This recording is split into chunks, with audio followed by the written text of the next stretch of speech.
జయశంకర్ భూపాలపల్లి జిల్లా కాళేశ్వరంలో భక్తుల సందడి మొదలైంది. అత్యంత పవిత్రంగా భావించే సరస్వతి నది అంత్యపుష్కరాలు ఘనంగా ప్రారంభమయ్యాయి. అంత్యపుష్కరాల్లో పుణ్యస్నానాలు ఆచరించడానికి ప్రసిద్ధ త్రివేణి సంగమం వద్దకు భక్తులు తరలివస్తున్నారు. తెల్లవారుజామున 5:43 కంచిపీఠాధిపతి శంకర విజయేంద్ర సరస్వతి తొలి పుష్కర స్నానం ఆచరించి పుష్కరాలకు శ్రీకారం చుట్టారు. వేదమంత్రాలు, మంగళ వాయిద్యాల మధ్య జరిగిన ఈ కార్యక్రమం భక్తుల్లో భక్తి భావాన్ని మరింత పెంచింది.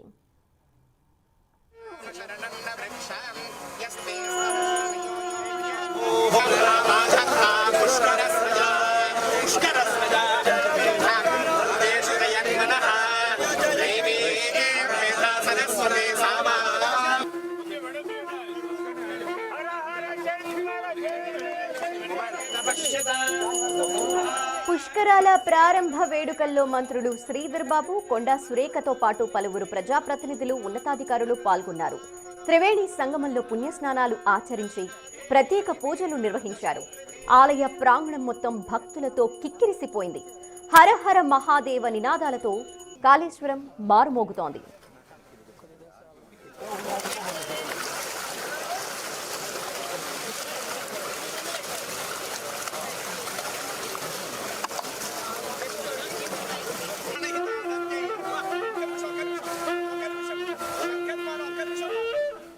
భారతదేశంలో సరస్వతి నది ప్రవహించే క్షేత్రాలు రెండే ఉన్నాయి.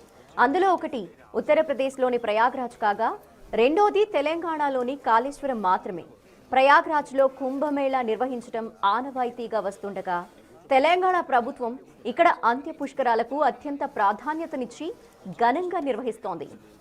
సాధారణంగా ఆది పుష్కరాల్లో నదీ స్నానం ఆచరించి పితృతర్పణాలు సమర్పిస్తే ఎలాంటి పుణ్యఫలం లభిస్తుందో అంత్య పుష్కరాల సమయంలోనూ ఆయా క్రతువులు నిర్వహిస్తే అంతే సమానమైన ఫలితం దక్కుతుందని వేద పండితులు స్పష్టం చేస్తున్నారు. ఈ నేపథ్యంలో తెలుగు రాష్ట్రాలతో పాటు మహారాష్ట్ర, ఒడిశా, ఛత్తీస్గఢ్ నుండి పెద్ద సంఖ్యలో భక్తులు తరలివస్తారని అధికారులు అంచనా వేస్తున్నారు.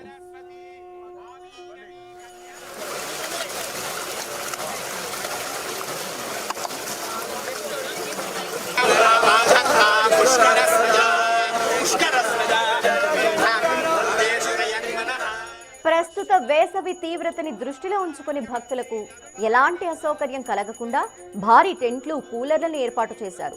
నదీ తీరం అంతటా విరివిగా తాగునీటి కేంద్రాల్ని అందుబాటులోకి తెచ్చారు.